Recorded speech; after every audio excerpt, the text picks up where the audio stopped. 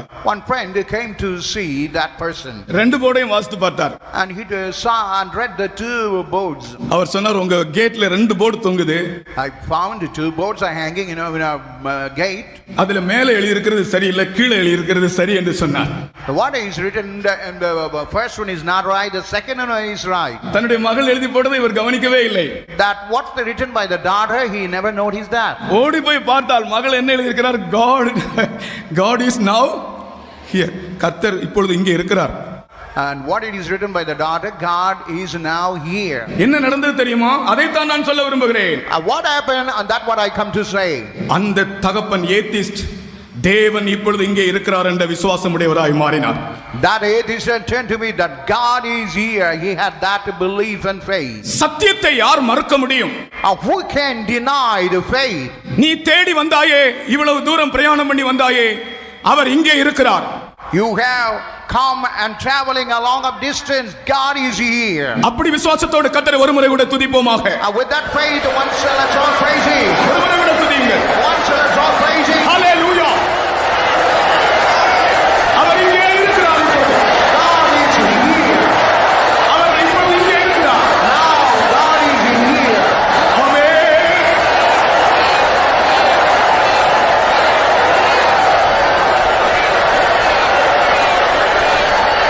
அவர் துதிக்கு பாத்திரர். And He is worthy to be praised. அவரை துதிக்கும் போது சத்துருக்கள் மேல் நமக்கு ஜெயம் கிடைக்கும். When we pray, we will get a victory over the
Please be seated. அடுத்ததாக Nextly, பலவிதமான கவலைகளோடு இருக்கிறவர்களுக்கு அந்த கவலையிலிருந்து ஆண்டவர் நம்மை விடுவிக்கிறார் என்ற ஒரு வசனத்தை தருகிறேன். now I want to give a word of God and the people who ever found in the midst of worries. இன்று கர்த்தராகிய இயேசு கிறிஸ்துவை அறிந்த ஜனங்கள் மத்தியிலும் கூட பலவிதமான கவலைகளோடு ஜீவிக்கிறவர்கள் இருக்கிறார்கள். Even in the midst of the people who have known God, they are living with a lot of worries. நீங்களும் கூட எத்தனையோ பேர் இந்த இடத்திலே பல கவலைகளோடு வந்திருக்கிறீர்கள். Even today you might have come inside the place with a lot of worries. எல்லாருக்கும் தெரிந்த ஒரு வாக்குத்தத்த வசனத்தை தருகிறேன். Now I want to give a word of God, the promise of God which is known to everybody. முதலாம் பேதுரு 5ஆம் அதிகாரம் 7ஆம் வசனம். The First Peter chapter 5 verse 7. முதலாம் பேதுரு 5ஆம் அதிகாரம் 7ஆம் வசனம். First Peter chapter 5 verse 7. அவர் உங்களை விசாரிக்கிறவரானபடியால் உங்கள் கவலைகளை எல்லாம் அவர் மேல் வைத்து விடுங்கள். Casting all your care upon him, for he careth for you. அவர் உங்களை விசாரிக்கிறவர் ஆனபடியால் As he careth for you, உங்கள் கவலையெல்லாம் அவர் மேல் வைத்து விடுங்கள். cast all your care upon him. நான் ஒரு சம்பவம் சொல்லுகிறேன். But I want to tell one incident. இரண்டாம் உலக மகா யுத்தம் நடந்த சமயத்திலே ஒரு சம்பவம், அந்த சம்பவத்தை உங்களுக்கு நான் சொல்லுகிறேன். It was the thing that happened during the Second World War. அநேக சிறு பிள்ளைகள் ஆகாரம் கிடைக்காமல் பட்டினியால் வாடினார்கள். Some, the lack of food, many children perish, or many are withered and suffer the lack of food. அப்பொழுது இந்த நேச நாடுகளின் துருப்புகள், அலைட் ஃபோர்சஸ் சொல்லுவாங்க, நேச நாடுகளின் துருப்புகள் இந்த பிள்ளைகள் கவனிப்பதற்காக ஒரு முகாம் அமைத்து அனைத்து பிள்ளைகளையும் அந்த முகாமிலே வைத்து பாதுகாக்க வேண்டும் என்று அவர்கள் தீர்மானித்தார்கள். Even the alliance force, they made a decision to keep all the children who are suffering the lack of food, to keep in that place and preserve them. அதுபோல ஒரு முகாம் அமைத்து எல்லா பிள்ளைகளையும் அந்த முகாமிலே கொண்டு வந்து அந்த பிள்ளைகளுக்கு நல்ல ஆகாரம் கொடுத்து பாதுகாத்தார்கள். And they made the camp and brought all the children to that camp and given a sufficient food to all those children. பிள்ளைகளுக்கு நல்ல ஆகாரம் கிடைத்தது, நல்ல பாதுகாவல். ஆனால் என்ன நடந்தது தெரியுமா? Children had a good food and they had a good God, but what had happened really there, you know? ராத்திரியிலே பிள்ளைகளுக்கு தூக்கம் வரவில்லையா? During the night time, children, they did not have a good sleep. பிள்ளைகளுக்கு திடீரென்று ஒரு திகில் வந்து பிள்ளைகள் தூங்குறதில்லை. And children all of a sudden in the middle of the night they had a panic and they had no sleep at all. என்ன காரணம் என்று கண்டுபிடிக்க அவர்களால் முடியவில்லை. And they couldn't discover what was the mistake. கடைசியிலே ஒரு மனோதத்துவ நிபுணர் சொன்னார். And finally one psychiatrist told in this way. இந்த பிள்ளைகளை சரியாக பரிசோதித்து பார்த்து ஒரு மனோதத்துவ நிபுணர் சொன்னார்.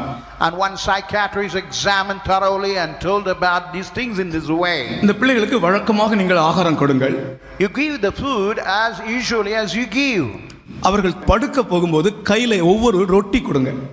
While they go to bed, while they go for sleep, they give bread in their hand. அப்படியே இவர்கள் செய்தார்கள். எல்லா பிள்ளைகளும் தூங்க போகும்போது அவங்க கையில ஒரு ரொட்டி கொடுப்பாங்க. அந்த ரொட்டியை கையில பிடிச்சிட்டே இந்த பிள்ளைகள் தூங்குனாங்க. And whenever they go to bed, he had given a bread, they will hold the bread in their hand, with that they will be sleeping.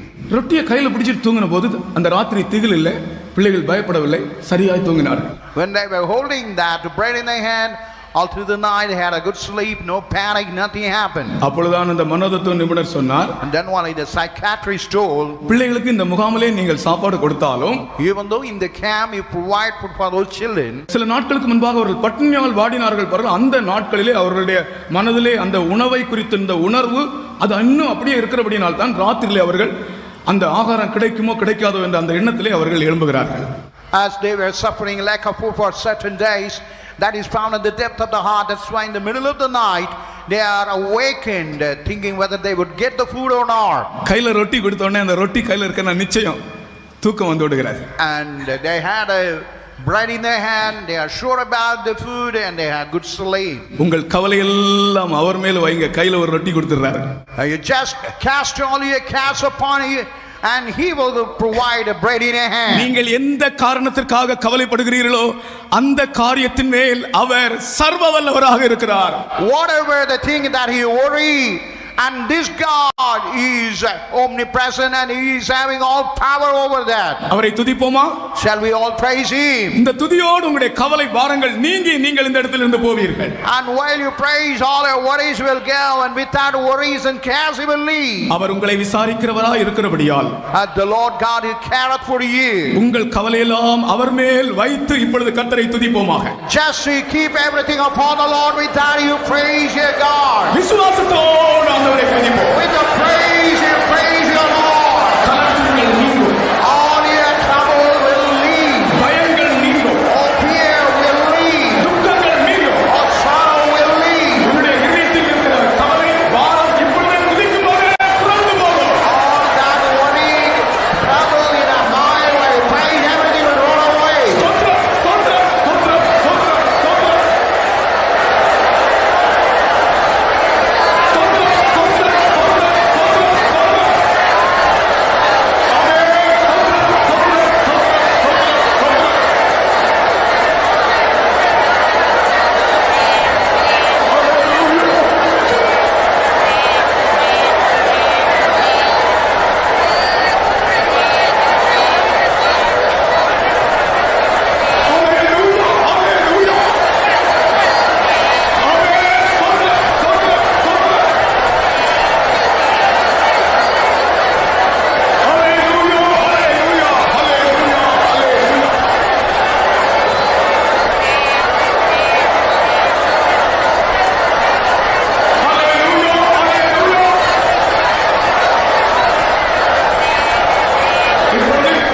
நீங்கள் துதிக்கும் போதே உங்களுடைய வியாதியிலிருந்து கர்த்தர் உங்களை சுகப்படுத்துகிறார். When you praise, right now, from your sickness, the Lord God is giving deliverance. அநேகருடைய சரீரத்தில் பயங்கரமான வியாதி நிமித்தமாக அதிகமாய் நீங்கள் கவலைப்படுகிறீர்கள். And because as you have some kind of sickness in the body, you are worried very much. அவர் உங்களை விசாரிக்கிறவரானபடியால், As the Lord God who careth for you, அவர் உங்களை குணமாக்குகிறவரானபடியால், as the Lord who is able to heal you, உங்களுடைய கவலையெல்லாம் அவர் மேல் வைத்து விடுங்கள்.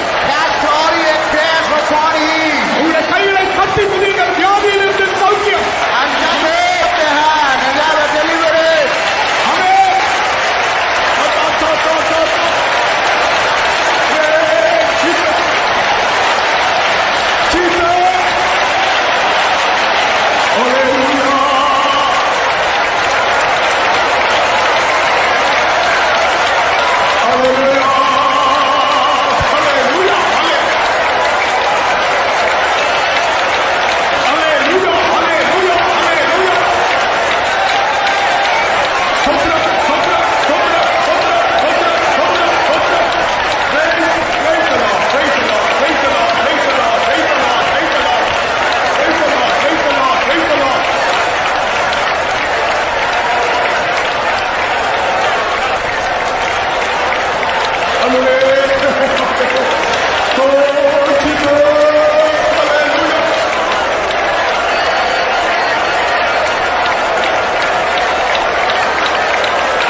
உன்னுடைய வியாதியை பற்றி நீ கவலைப்படாதே. Hereafter, don't think and worry about your sickness. எல்லா கவலைகளிலிருந்தும் உங்களுக்கு விடுதலை தருகிறார். அதுபோல வியாதியிலிருந்தும் உங்களுக்கு இப்பொழுது சுகம் தருகிறார். திரும்பவும் உங்களுடைய கைகளை தட்டி அவரை விசுவாசத்தோடு ஆர்ப்பரிப்போம். அவரை சந்திப்போம்.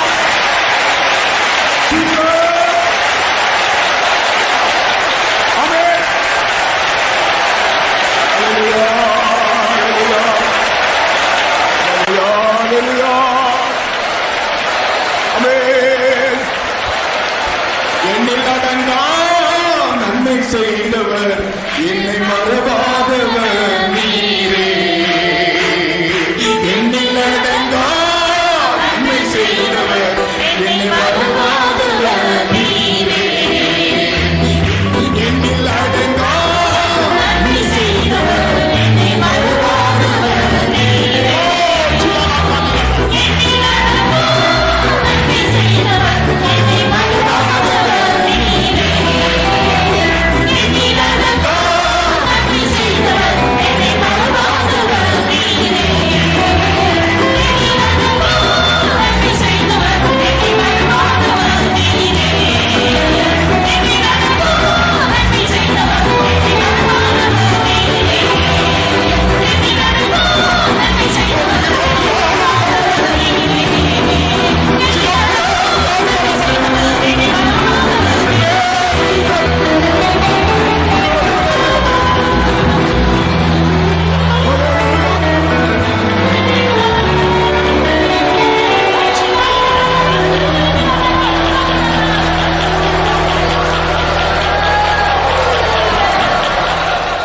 கவலை என்பது ஒரு பரிசுத்தவானை கூட வாட்டி வதைக்கக்கூடிய ஒரு தீய சக்தி என்று சொல்லுவேன். Worries, even he may be a saint, it is having the power and capacity to toss him.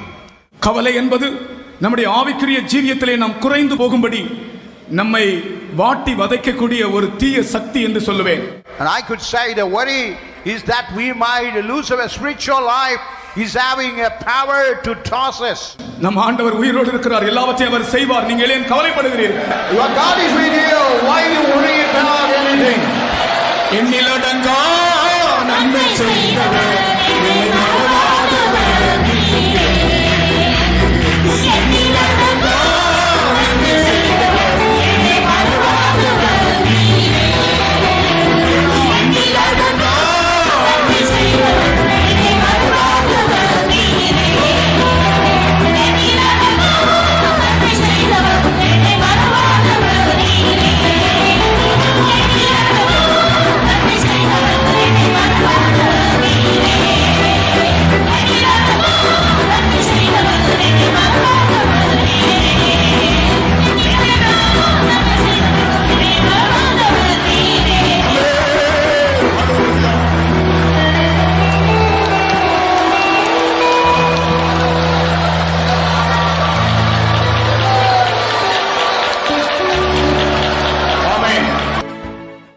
அடுத்ததாக nextly அவர் நம்மை இரட்சிக்கிறவர், and he is able to save us, அவர் மூலமாக நமக்கு இரட்சிப்பு நிச்சயம், and through him we have a salvation that is certain.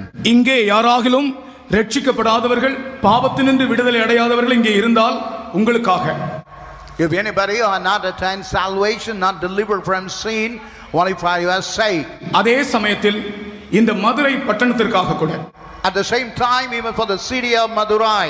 இப்பொழுது இன்று நாம் இந்த இடத்திலே துதிக்கிற இந்த துதியின் சத்தம் முழு பட்டணத்திலும் காற்றலையிலே போய் இந்த பட்டணத்தில் உள்ள அனைவரையும் இரட்சிப்புக்குள்ளே கொண்டு வர வேண்டும் என்ற விசுவாசத்தோடு நாம் துதிக்க போகிறோம். Now we are going to praise, and all that to praises like a waves is going to reach all the corners of this city of Madurai and bring them unto the salvation. ஒரு வசனம் தருகிறேன்.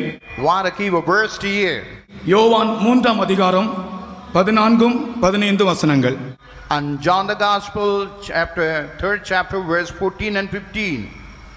சர்ப்பமானது மோசேயினால் வனாந்திரத்திலே உயர்த்தப்பட்டது போல மனுஷகுமாரனும் தன்னை விசுவாசிக்கிறவன் எவனோ அவன் கெட்டு போகாமல் நித்திய ஜீவனை அடையும்படிக்கு உயர்த்தப்பட வேண்டும். And as Moses lifted up the serpent in the wilderness, even so must the Son of Man be lifted up, that whosoever believeth in him should not perish but have eternal life. தன்னை விசுவாசிக்கிறவன் எவனோ அவன் கெட்டு போகாமல் நித்திய ஜீவனை அடைவான். And whosoever believeth in him should not perish but have eternal life. அவரை விசுவாசிக்கிறவன் கெட்டு போகாமல் நித்திய ஜீவனை அடைவான். And whosoever believeth in him should not perish but have eternal life. இந்த வசனம் எத்தனை லட்சக்கணக்கான ஜனங்களை இரட்சிப்பின் பாதையிலே கொண்டு வந்த வசனம். Even the lakhs of people in the world, how these words are able to bring in the way of salvation. இன்றைக்கு மனிதர்கள் மதுபானத்தினால் கெட்டு போகிறார்கள். Even today many are seduced or spoiled by alcoholism. மாயையை நம்பி கெட்டு போகிறார்கள். And they trust in the vanities and they are spoiled. சினிமாவினால் கெட்டு போகிறார்கள். And because of cinema they are spoiled. சிற்றின்பங்களினால் கெட்டு போகிறார்கள். And because of the pleasures of the world they are being spoiled. விபசார பாவத்தால் கெட்டு போகிறார்கள். And because of debauchery and adultery they are being seduced. Video டிவியினால் கெட்டு போகிறார்கள். By video, by television they are being seduced. வீடியோயும் டிவியும் இன்றைக்கு அநேகரை கேட்டின் பாதையிலே நடத்தி கொண்டிருக்கிறது. Even video and also television make everyone to go in the way of perdition. தீய நண்பர்களால் கெட்டு போகிறார்கள். Only by a bad companion they are seduced. தீய பழக்க வழக்கங்களால் கெட்டு போகிறார்கள். By all malpractices they are spoiled. பண ஆசையினால் கெட்டு போகிறார்கள். By the greedy of money they are being spoiled. பில்லி சூனிய கட்டுகளினாலே கெட்டு போகிறார்கள். By the bonds of the witchcraft all been seduced. ஆனால் அவரை விசுவாசிக்கிறவன் கெட்டு போகாமல் நித்திய ஜீவனை அடைவான். But whosoever believeth will never perish but have eternal life. நான் ஒரு சாட்சியை உங்களுக்கு சொல்லுகிறேன். But I want to tell about a testimony. மரண தருவாயிலே ஆஸ்பத்திரியில் அனுமதிக்கப்பட்டிருந்த ஒரு ராணுவ வீரன் அவனை சந்திக்கும்படி ஒரு தேவனுடைய மனுஷன் போனார். Military man who was with the sick, was a meter, one a man of God went there to see him. அவனை போய் பார்த்து நான் உனக்கு என்ன செய்ய வேண்டும் என்று கேட்டார். And he went and asked him what he should do for him. அவன் மரண தருவாயில் இருக்கிறான். But he was even unto death. பேசுவதற்கு கூட சரியாய் பேச கூட முடியவில்லை. And even in the matter of speech he was not able to talk well. நான் உனக்கு என்ன செய்ய வேண்டும் என்று கேட்டபோது while he asked him what he should do for him, help me to die, நான் சாவதற்கு எனக்கு உதவி செய்யுங்கள் என்று சொன்னான். and he told him, help me to die. கர்த்தருக்கு ஸ்தோத்திரம். Praise to the holy name. அப்பொழுது அந்த ராணுவ வீரனுக்கு வாசிக்கப்பட்ட வசனம் தான் இந்த வசனம். Only for that military man, this verse is the verse which was read for him. தன்னை விசுவாசிக்கிறவன் கெட்டு போகாமல் நித்திய ஜீவனை அடைவான். And whoever that believe him not to perish but have eternal life. இந்த வசனத்தை எடுத்து அந்த தேவனுடைய மனுஷன் அவருக்கு வாசித்து காண்பித்தார். The man of God took this portion of the scripture and the word of God and read this portion to him. அப்பொழுது அந்த ராணுவ வீரன் எனக்கு ஒரு முறை கூட வாசியுங்கள் என்று சொன்னான். Even that military man, please once again read it back. அவர் திரும்ப வாசித்தார். And again that man of God read it. அதன் பிறகு அவரை இந்த வார்த்தை சொல்லும்படி சொன்னார். And he asked him to repeat the same verse. அவரை விசுவாசிக்கிறவன் கெட்டு போகாமல் நித்திய ஜீவனை அடைவான். And whosoever believe him not to perish but have everlasting eternal life. பயங்கர வேதனையோடு இருந்த மனுஷன் அவரை விசுவாசிக்கிறவன் கெட்டு போகாமல் நித்திய ஜீவனை அடைவான் என்று அவன் அப்படியே சொல்லி அப்படியே தூங்கி விட்டான். The man, he was telling that verse repeatedly, that not to perish but have eternal life. With that he slept. உடனே இந்த தேவனுடைய மனுஷன் வீட்டுக்கு போய் விட்டார். Then this man of God, he went back to his house. அடுத்த நாள் காலையிலே இவரை பார்க்கும்படி வந்தார். And the next early morning he came to see this person. வந்தால் அவருடைய படுக்கையில் அவர் இல்லை. While he came, he couldn't see him on his bed. அந்த வார்டுடைய அட்டெண்டரை கேட்டார். And he went to that warder of that attender. அவர் எங்கே என்று கேட்டார். Where is that? Where was that man? அவர் சொன்னார் அவர் காலையில மரித்து போனார். And that man early morning he died. மரிக்கும்போது ஏதாவது சொன்னாரா என்று கேட்டார். While he died, did he say anything? அவரை விசுவாசிக்கிறவன் கெட்டு போகாமல் நித்திய ஜீவனை அடைவான். அவரை விசுவாசிக்கிறவன் கெட்டு போகாமல் நித்திய ஜீவனை அடைவான். அவரை விசுவாசிக்கிறவன் கெட்டு போகாமல் நித்திய ஜீவனை அடைவான். அப்படியே கண்களை மூடினார் என்று அவன் சொன்னான். Whosoever believeth should not perish but have eternal life. He was telling and telling. Finally he closed his eyes. பாவத்தில் ஜீவிக்கிற தேவனுடைய பிள்ளையே, person whoever living under sin, நீ தேவனுடைய பிள்ளை என்பதை நீ மறவாதே. don't forget that you are a child of God. அவர்தான் உன்னுடைய தகப்பன். And he is your father. நீ அவருடைய பிள்ளையாக இருந்து நீ பாவத்தில் ஜீவிக்கிறாய்.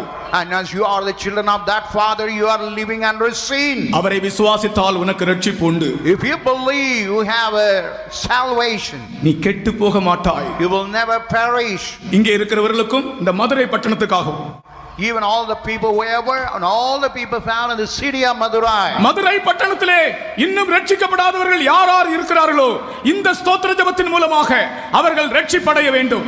Whoever in the city of Madurai who are not attained salvation, by these praises they must attain salvation. அந்த ஆத்தும பாரத்தோடு விட கர்த்தரை துதிப்போமாக. The burden of soul, let's praise God. ஆமென். துதிக்கும்போது முழங்கால் நின்று துதியுங்க. While the praise is stand and it is a praise Him. உங்களுடைய சத்தம் உயரட்டும். Let your voice be lifted up. முழு மதுரை பட்டணத்திற்கு இந்த சத்தம் போகட்டும்.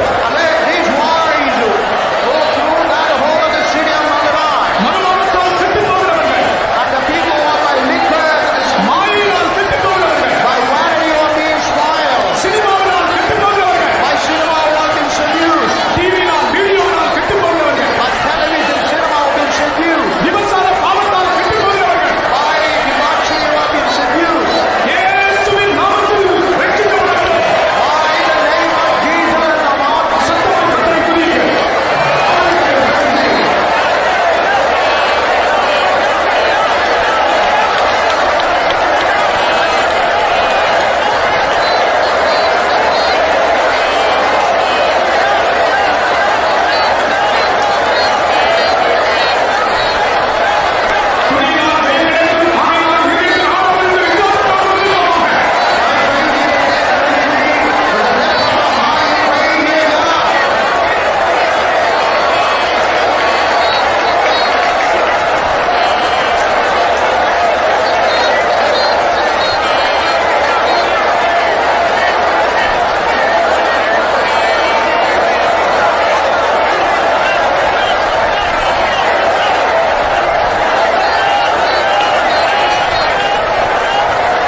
நீங்கள் துதிக்கும் போது சத்தமாய் துதிக்க வேண்டும். What I want to tell you, while you praise your God will loudly. இஸ்ரவேல் ஜனங்கள் ஆர்ப்பரித்த போதுதான் எரிகோ கோட்டை விழுந்தது. When the Israelites, when they made a great shout, that fortress fell down. பாவத்தினின்று ஒரு மனிதனை ரட்சிப்புக்குள் கொண்டு வருவது எவ்வளவு பெரிய மகிமையான காரியம். And bringing these unsaved, the sinner into salvation is a great thing. இயேசுவின் நாமத்தில் அது சாத்தியம். And by the name of the Lord it is possible. ரட்சிக்கப்படாதவர்கள் ரட்சிக்கப்படட்டும். Let the people who have not been saved, let them be saved. கெட்டு போகிறவர்கள் ரட்சிப்படையட்டும். The people who are perished, let them get salvation. Madurai பட்டணமே, oh city of Madurai, Madurai பட்டணமே, oh city of Madurai, Madurai பட்டணமே, oh city of Madurai, இயேசுவை ரட்சிக்கிறார். Jesus said, ஹalleluya, ஹalleluya, ஹalleluya. ஆமென், ஆமென்.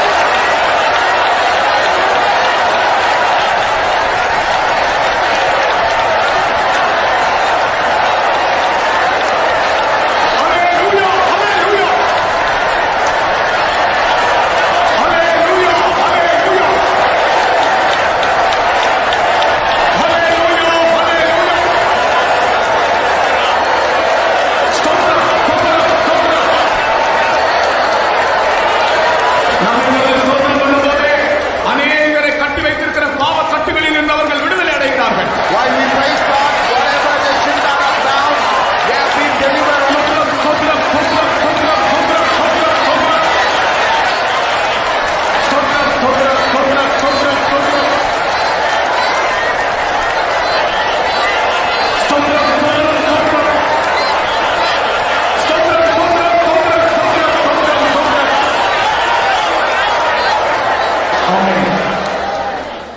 அடுத்ததாக Nextly, தங்கள் பிள்ளைகளை பற்றி அநேக பெற்றோர் கவலைப்படுகிறார்கள்.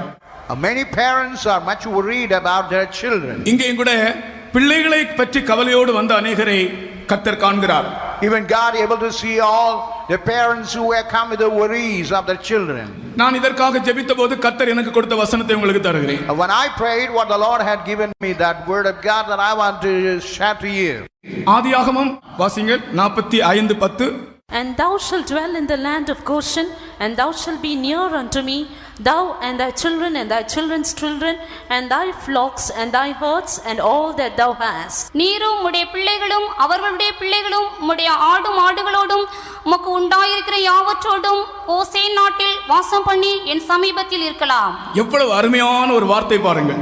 See what a wonderful word of God it is. உன் பிள்ளைகளை பற்றி நீ கவலைப்படுகிறாய். You are worried about your children. ஆனால் யோசேப்பு சொல்லுகிறார், But Joseph is saying here, நீரும் and you உம்முடைய பிள்ளைகளும் and all your children.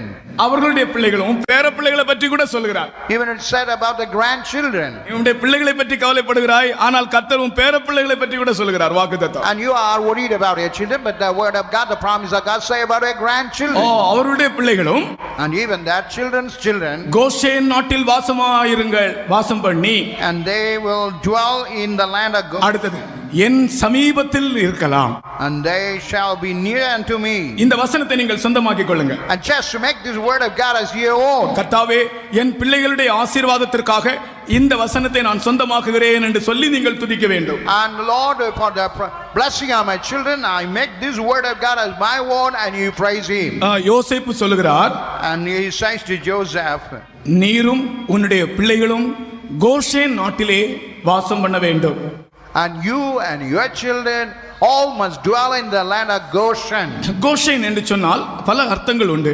Goshen mean it is have a multiple meaning. அதனுடைய ஒரு முக்கியமான அர்த்தம் நான் சொல்லுகிறேன். கோஷேன் என்று சொன்னால் மேய்ச்சல் என்று அர்த்தம்.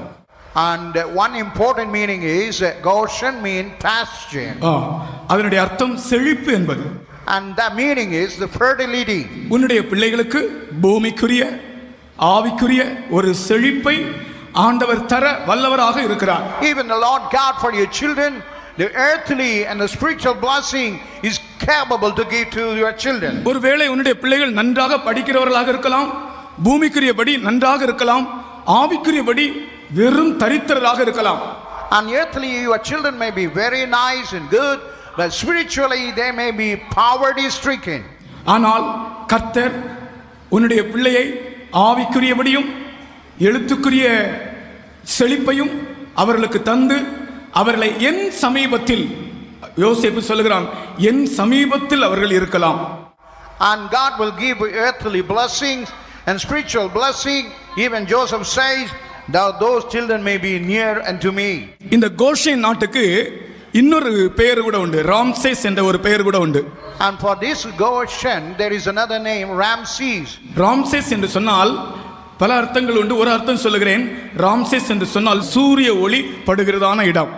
Ramses mean, another meaning is, it is a place where the rays of the sun falls. அப்படி என்றால் அந்தகாரத்துக்கு அங்கே இடமே இல்லை. That means there is no room for the darkness.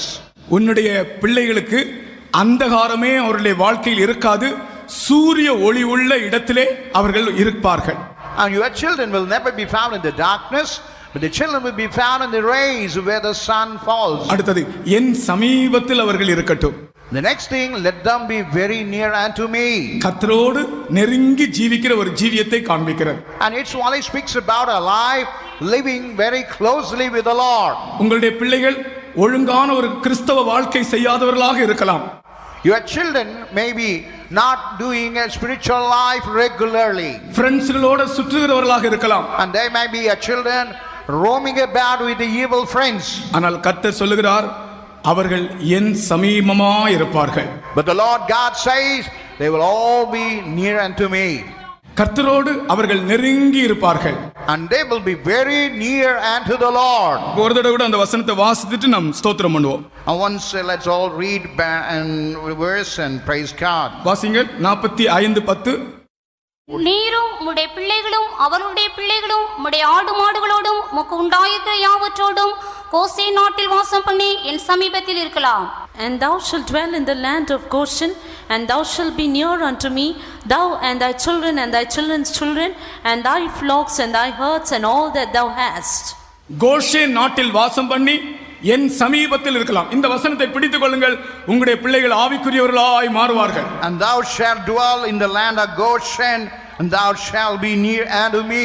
ஆசீர்வதிக்கப்பட்டவர்களாய் மாறுவார்கள். And they will be turned to be as a blessed children. சூரிய ஒளி அவர்கள் மேல் படும். The rays of sun will fall upon them. விசுவாசிக்கிறவர்கள் முழங்கால் நின்று கர்த்தரை துதிப்போமாக. And the people who have a belief stand on it and praise God. உங்களுடைய பிள்ளைகளை கர்த்தர் ஆசீர்வதிக்கிறார். God is blessing your children. ஆமென்.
ஸ்தோத்திர ஜெபத்தின் பிறகு உன்னுடைய பிள்ளையிலே ஒரு பெரிய மாறுதலை நீ காண்பாய் என்று கர்த்தர் சொல்லுகிறார்.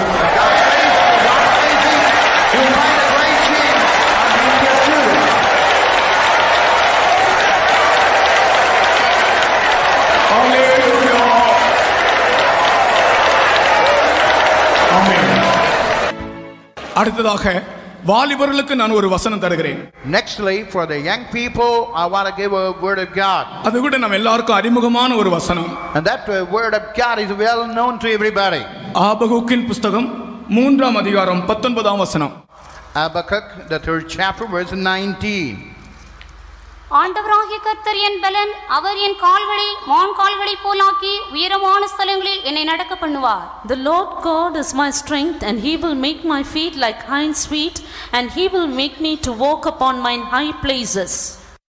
அவர் என் கால்களை மான் கால்கள் போலாக்கி, And he will make my feet like a hind's feet. உயரமான ஸ்தலங்களில் என்னை நடக்க பண்ணுவார். And he will make me to walk upon high places. வாலிபர்களே, இந்த வசனம் கர்த்தர் உங்களுக்கு தந்த வசனம். And this word of God, the Lord had given the word of God for you. உங்கள் கால்களை மான் கால்களை போலாக்கி, And God will make your feet like hind's feet. உயரமான ஸ்தலங்களில் உங்களை நடக்க பண்ணுவார். And even in the high places, God will make you to walk. உயரமான ஸ்தலங்கள் என்றால் எது தெரியுமா? What is meant by the high places, you know? தேவ சித்தத்தின்படி உங்கள் வாழ்க்கையில் உண்டாகிற உயர்வுகளை காண்பிக்கிறது.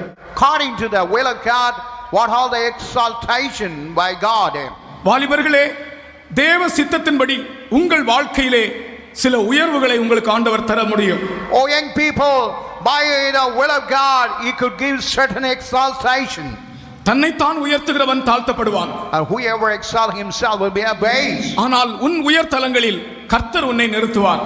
But the Lord God will make you to stand in the high places. நான் ஒரு சிறிய சம்பவத்தை சொல்கிறேன், வாலிபர்கள் கவனியுங்கள். I want to quote about an incident. Let all young people pay attention. ஒரு மைதானத்திலே வாலிபர்கள் விளையாட்டு போட்டி நடந்தது. In our area, all young people were playing. நல்ல விளையாட்டு வீரர்கள் விளையாடி கொண்டிருந்தார்கள். And all those playing sports people were playing there. திடீரென்று ஒரு வாலிபன் விளையாட்டு வீரன் கீழே விழுந்து விட்டான்.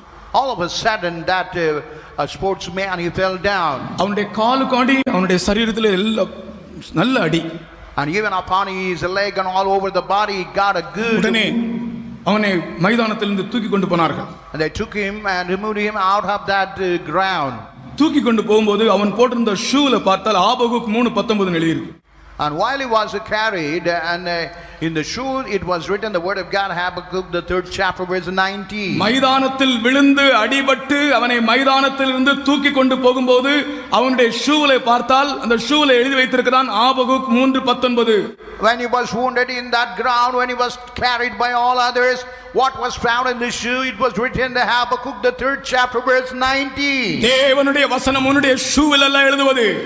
It's not that you write the word of God on the shoe. தேவனுடைய வசனத்தை உன் இருதயத்திலும் உன் மனதிலும் எழுது வாலிபனே. Oh young man, you write that word of God in a heart and mind. அப்பொழுது அவர் உன் கால்களை மான் கால்கள் போல் ஆக்கி உன் உயர் தலங்களில் உன்னை நிறுத்துவார். And then he will make your feet like a hind's feet, or make you to stand in the high places. கிரவுண்டில் இருந்து உன்னை தூக்கி கொண்டு போக வேண்டிய சந்தர்ப்ப சூழ்நிலை வராது. You will never have occasion or chances to be carried out of that ground. வாலிபர்கள் இந்த வசனத்தை சொந்தமாக்கிக் கொள்ளுங்கள். All the young people make the word of God promises is your own. இந்த வசனத்தை நான் என்னுடைய இருதயத்தில் வைத்துக் கொள்கிறேன் ஆண்டவரே. Oh Lord, I keep the word of God in my heart. நான் இந்த உலக பிரகாரமான ஒரு உயர்வை அல்ல.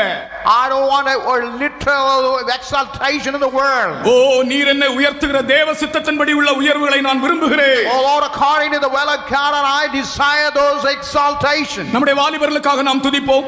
Well, let's praise God for all of our young people. வாலிபர்களும் உங்களுக்காக துதியுங்கள். Oh young people, let them all praise. Habakkuk 9:19 சொந்தமாக்கிக் கொள்கிறேன் என்று சொல்லி துதியுங்கள். And you say, Habakkuk 3:19, I make it my own. சத்தம் உயரட்டும்.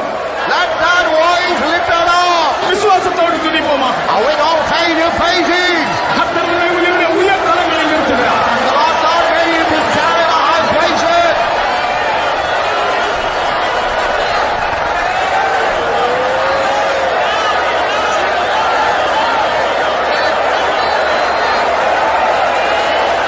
Hallelujah, hallelujah, hallelujah, hallelujah. ஆமென். உங்களுடைய கைகளை தட்டி கர்த்தரை ஸ்தோத்திரம் பண்ணுங்க. Clap your hands.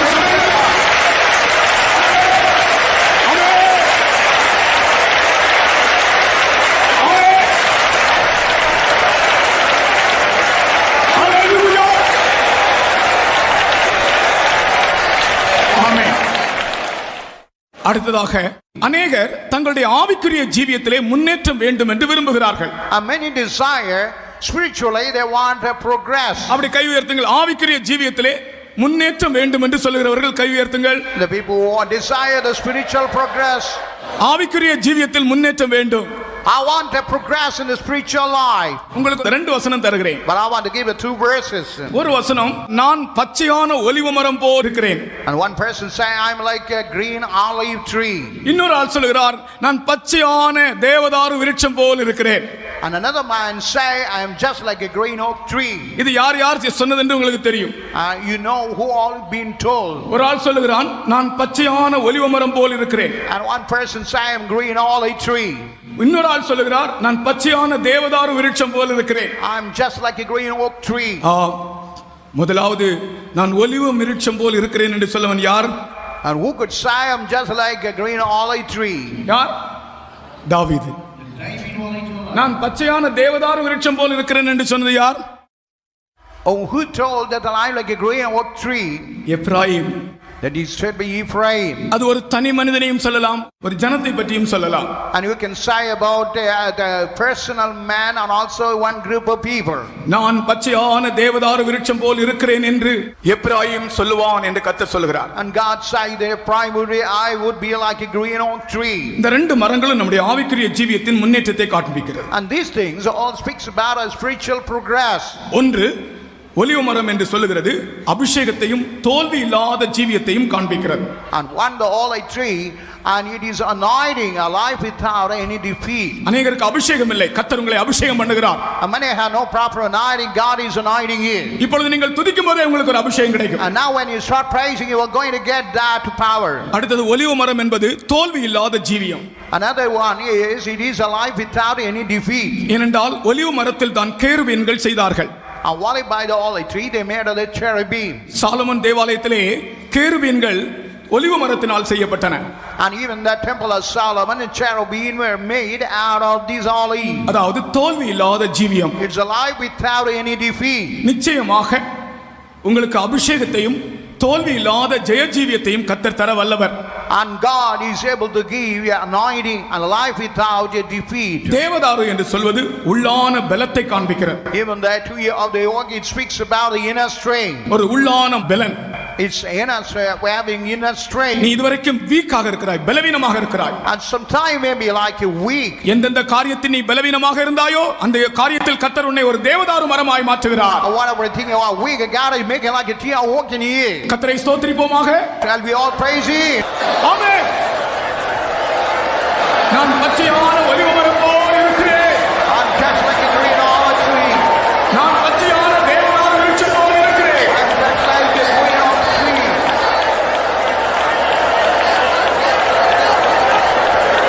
ஹalleluya. ஆமென்.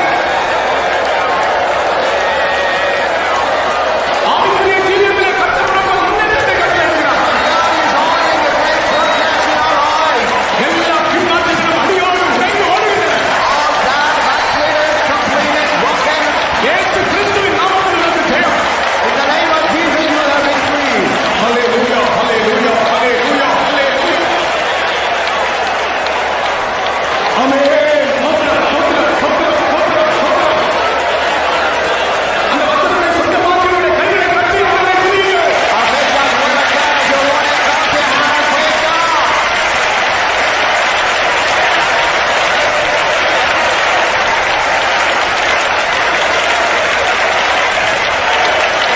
ஆமென். அடுத்ததாக, நீங்கள் இழந்து போனவைகள் உங்களுக்கு திரும்ப கிடைக்கும். And nextly, whatever you lost, you are going to get it back. உங்களுக்கு நஷ்டமானவைகள் உங்களுக்கு திரும்ப கிடைக்கும். Whatever been lost, you are going to get it back. யாருக்காக ஏதாவது நஷ்டமாயிருந்தால் அதை கர்த்தர் திரும்ப கொடுக்க போகிறார். Whatever the thing like a loss is, God going to give it back to you. அதற்கு ஒரு வசனம் தருகிறேன். But I want to give a verse for that. 2 Samuel 9:20. 2 Samuel 9:20. 2 Samuel 9:20. 3 நாளைக்கு முன்னே காணாமல் போன கழுதைகளை பற்றி கவலைப்பட வேண்டாம். And as for thine asses that were lost 3 days ago, set not thy mind on them, for they are found. And on whom is the desire of Israel? Is it not on thee and all thy father's house? 3 நாளைக்கு முன்னே காணாமற் போன கழுதைகளை பற்றி கவலைப்பட வேண்டாம். போதும், அவைகள் அகப்பட்டது. அவைகள் அகப்பட்டது. 3 நாளைக்கு முன்னே காணாமல் போன கழுதைகளை பற்றி கவலைப்பட வேண்டாம். And don't be worried about the asses which were lost 3 days ago. நான் சுருக்கமாக சொல்லுகிறேன். But I want to tell it very short. காணாமல் போன கழுதைகள் 3ஆம் நாள் அகப்பட்டன. And the lost ashes on the 3rd day it were all found. காணாமல் போன வெள்ளிக்காசு அதே நாளில் கிடைத்தது. And even the lost silver coin in the very same day it was traced. தண்ணீரில் விழுந்த கோடரியும் அதே நாளில் அற்புதமாய் கிடைத்தது. Even that act that fell upon the water the very day it was able to be traced. நீ இழந்து போனவைகளை கர்த்தர் உனக்கு திரும்ப தர வல்லவராக இருக்கிறார். And whatever you lost God is able to give it back to you. அது காணாமல் போன வெள்ளிக்காசா இருந்தாலும், It may be like a lost coin. அது காணாமல் போன கழுதைகளாக இருந்தாலும், It may be like a lost asses. அது தண்ணீரில் விழுந்த கோடரியாக இருந்தாலும், It may be like the axes fell upon the water. கர்த்தர் உன்னுடைய நஷ்டத்தை திரும்ப உனக்கு தருகிறார். The Lord God, whatever the losses, He's going to give it back to you. இதை விசுவாசிக்கிறவர்கள் கர்த்தரை ஸ்தோத்திரம் பண்ணுங்கள். Whoever believe it, you praise God. அந்த வசனத்தை சொந்தமாக்கிக் கொள்ளுங்கள். And just you make the word of God as your own. ஆமென்.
அடுத்ததாக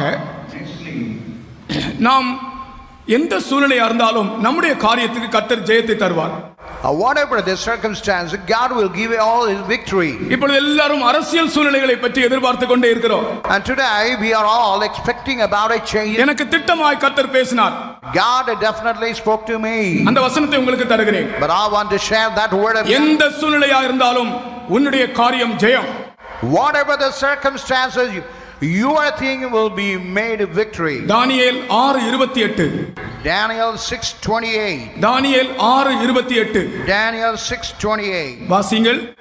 தரிவின் ராஜ்யபார காலத்திலும் பெர்சியனாகிய கோரேசுடைய ராஜ்யபார காலத்திலும் தானியேலின் காரியம் ஜெயமாயிருந்தது. So this Daniel prospered in the reign of Darius and in the reign of Cyrus the Persian. பாருங்கள், தரிவின் ராஜ்யபார காலத்திலும், In the reign of Darius, கோரேசின் ராஜ்யபார காலத்திலும், in the reign of Cyrus, தானியேலின் காரியம் ஜெயமாயிருந்தது.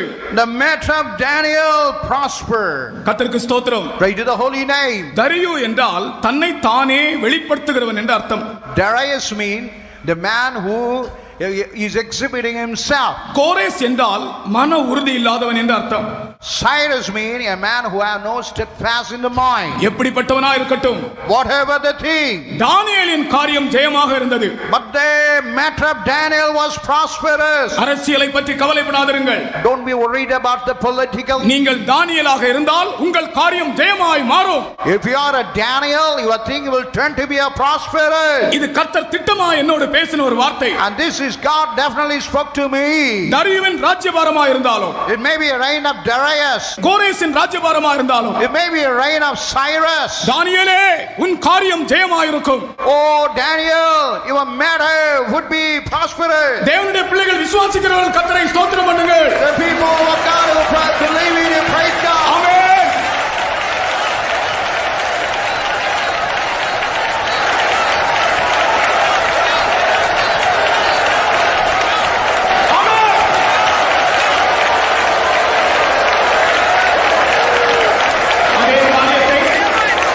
இன்னொரு கோணத்திலே சொல்லுகிறேன். I want to tell the matter in another angle. எப்படிப்பட்டதான சூழ்நிலைகள் மத்தியிலும், Whatever the circumstances, சூழ்நிலைகள் சரியில்லாததா இருந்தாலும், even though the circumstance is not favorable, கர்த்தர் உன் காரியத்தை ஜெயமாக்குவார். but God will make your matter favorable. ஆமென். உன் காரியத்தை கர்த்தர் ஜெயமாக்குவார். God will make your matter successful. சமாதானத்திலும் கிடவா. இமாரியம் பிலிபிக்க சமக்கலவத்தியானவா.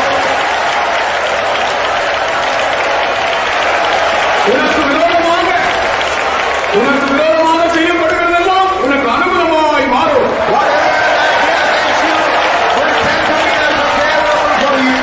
உனக்கு தீமையாய் செய்யப்படுகிறதெல்லாம் உனக்கு நன்மையாய் மாறும். கர்த்தர் ஆசீர்வதிக்கப்படுகிறார். கர்த்தரை ஸ்தோத்திரம் பண்ணுங்கள். ஹல்லேலூயா, ஹல்லேலூயா, ஹல்லேலூயா, ஹல்லேலூயா.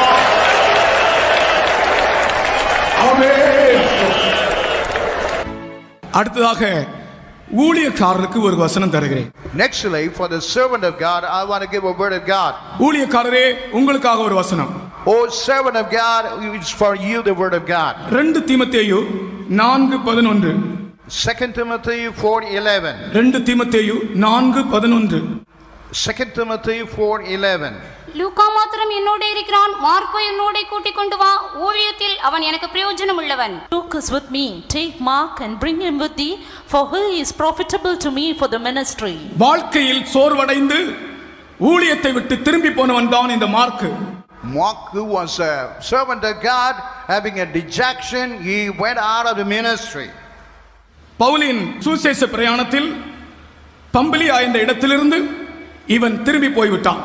And even the journey of Apostle Paul, even the Pamphylias, in that place he went away from Paul. அந்த இடத்தில் உள்ள ஜனங்கள் பயங்கர முரடர்களாம். The place, the people were very hard, harsh. முரட்டு மனுஷர் மத்தியிலே ஊழியம் செய்ய பயந்து திரும்பி போய்விட்டான். As he was afraid of those harsh people, he went away from the ministry. சோர்வடைந்து விட்டான்.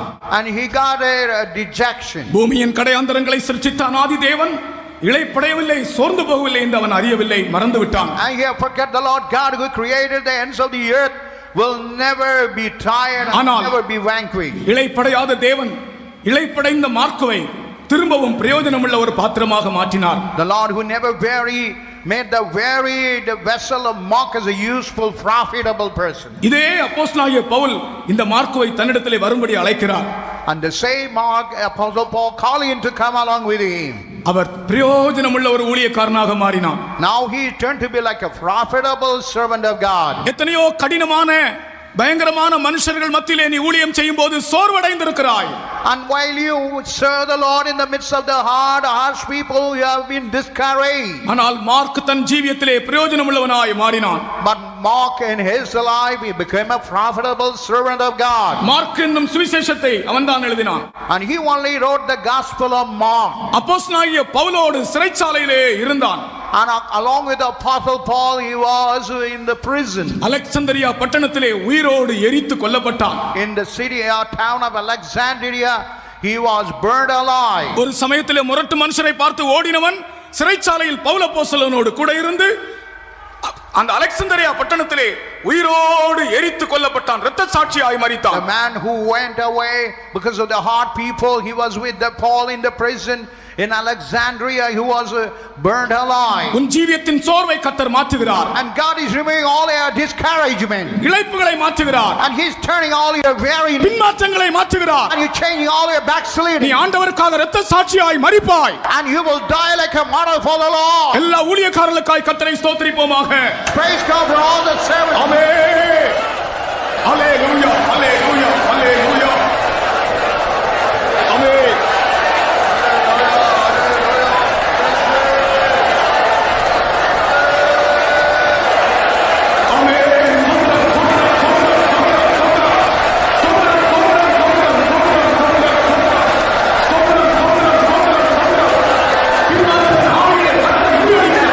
God is raising all the backsliding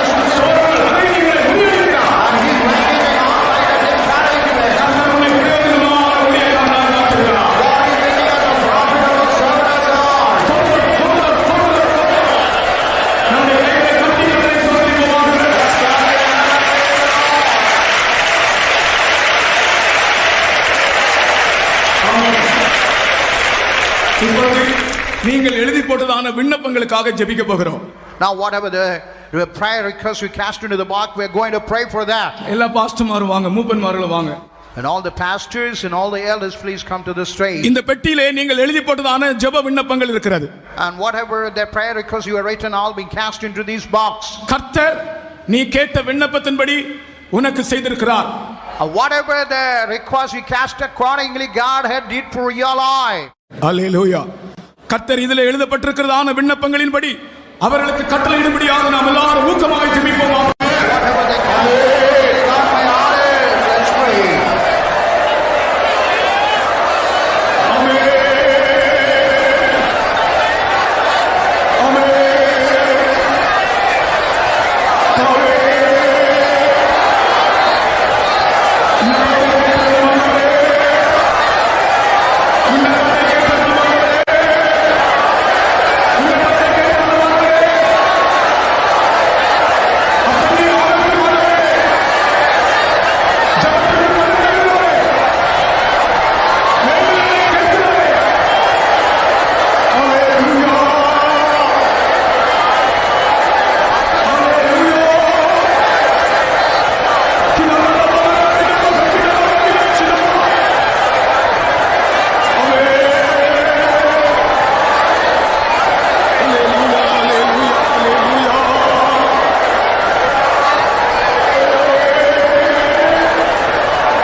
கர்த்தரை ஸ்தோத்திரிப்போம்.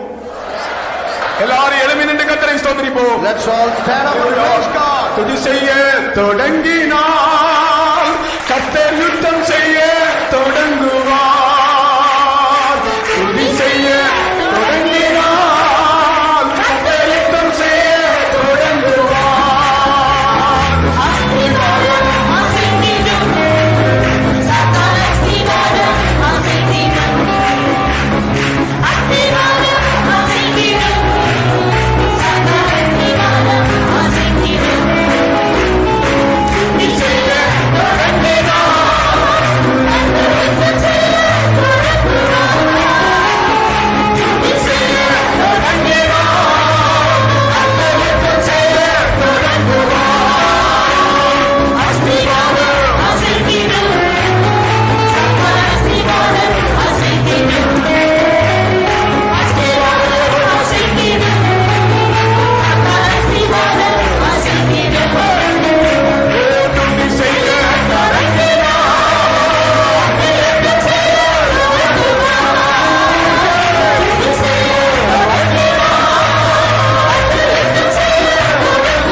கண்மணியை போல நான் உங்களை காக்கிறேன். And I am keeping you like a people of an eye. என் கையில் நின்று உங்களை ஒருவனும் பறிக்க முடியாது. No one can pluck it out of my hand. என்னை துதிக்கிற துதிகள் வீணாய் போகவில்லை. Whatever the praises that have not gone vain. உங்களுடைய துதியின் சத்தம் என் சமூகத்தில் வந்து எட்டியிருக்கிறது. All your sound of praises reach my presence. நான் உங்களுக்கு ஜெயம் தருகிறவர். I'm the Lord bring victory. சமாதானம் தருகிறவர். I give peace. உங்களை ஆசீர்வதிக்கிறவர். I am the Lord who will bless you. தீமை உங்களை தொட நான் விட மாட்டேன். I will never allow evil to touch you. நான் உங்களை சுற்றிலும் அக்கினி மதிலாக இருக்கிறேன். I will be like a fiery wall around you. நீங்கள் எனக்கு நன்றி உள்ளவர்களாக இருங்க.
நாம் வெட்கப்பட்டு போகாதபடி இயற்கையை நமக்கு அனுகூலமாக்கி தேவனை துதிக்கும்படி நமக்கு தந்த தருணத்துக்காக அவரை ஸ்தோத்திரிப்போமாக.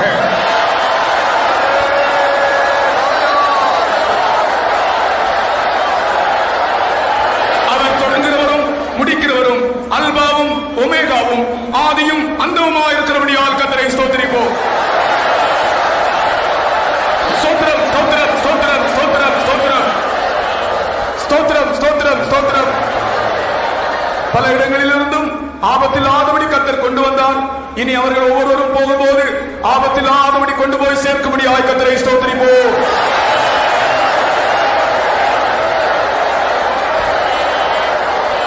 கர்த்தருடைய கருத்துக்குள் எல்லாரையும் மறைத்துக் கொள்ளும்படியாய் கர்த்தரை ஸ்தோத்திரிப்போம். எல்லா துதியும் கனமும் மகிமையும் கர்த்தருக்கே செலுத்தி ஸ்தோத்திரிப்போம். பிதாவாகிய தேவனை ஸ்தோத்திரிப்போம். குமாரனாகிய இயேசுவை ஸ்தோத்திரிப்போம். பரிசுத்த ஆவியானவரை ஸ்தோத்திரிப்போம்.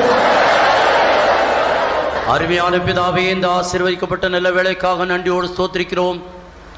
எத்தனையோ இடங்களிலே எத்தனையோ விதமான ஆராதனைகள் கூட்டங்கள் நடந்தாலும் இப்படிப்பட்டதான விசேஷ அதிகால ஸ்தோத்திர ஜெபம் அநேக இடங்களில் இல்லை. கர்த்தர் எங்களுக்கு இந்த மதுரை தேசத்தையும் சுற்று வட்டாரங்களை நேசித்து, இந்த தமிழ்நாட்டை இந்தியாவை நேசித்து எங்களுக்கு இந்த விசேஷ அதிகாலை ஸ்தோத்திர ஜெபத்தை கொடுத்தீர். அதுக்காக ஸ்தோத்திரிக்கிறோம். எல்லா தடைகளை நீக்கி தேவ ஜனங்களை கூட்டி சேர்த்தீர். அதுக்காக ஸ்தோத்திரிக்கிறோம். வந்ததான ஜனங்களை எல்லாரையும் ஆசீர்வதித்தபடியாக ஸ்தோத்திரிக்கிறோம். ஒவ்வொருடைய விண்ணப்பத்தை கேட்டு கண்ணீரை கண்டேன் என்று சொன்னவர் ஒவ்வொருடைய பிரச்சனைகளிலிருந்தும் கட்டுகளிலிருந்தும் விடுவித்து சமாதானத்தோடு இப்பொழுது இருக்க கர்த்தர் உதவி செய்கிறபடியாக ஸ்தோத்திரிக்கிறோம். ஆண்டவரே, இந்த இடத்துல கூடி வந்த ஜனங்களை ஆசீர்வதித்த தேவன், ஒவ்வொருடைய காரியங்கள் எல்லாம் அனுகூலமாக்கி தந்த தேவன், இன்னும் தொடர்ந்து பிரயாணங்களில் கூட இருந்து சுகபலத்தோடு பத்திரமாய் போய் சேர உதவி செய்ய முடியாக தொடர்ந்து அந்த இடங்களிலே தேவ சமூகத்தை அவர் உண்டாக்கி கொள்ளும். தேவ ஆசீர்வாதத்தை பெற்று பாதுகாக்கப்படும். அதிகமாக உமக்குள்ள மறைந்து ஜீவிக்கும். சத்தியத்திலும் சபையிலும் ஐக்கியப்படுத்தி ஜீவிக்கும். எப்படி என்றாலும் பரிசுத்தமாக்கப்பட்டு உம்மை சந்திக்கும் ஆயத்தப்படுத்தும். பாஸ்டரை பலப்படுத்தினீர். இன்னும் அநேக ஆயிரங்களுக்கு பிரயோஜனப்படுத்தும். எல்லா விதங்களிலும் உம்முடைய நாமத்தை மகிமைப்படுத்தினதுக்காக ஸ்தோத்திரம். ஆசீர்வதியும். இயேசுவின் நாமத்தில் கேட்டுக்கொள்கிறோம் பிதாவே. நம்முடைய கர்த்தராகிய இயேசு கிறிஸ்துவின் கிருபையும் பிதாவாகிய தேவனுடைய அன்பும் பரிசுத்த ஆவியின் ஐக்கியமும் நம் அனைவரோடும் சதா காலங்களிலும் இருப்பதாக.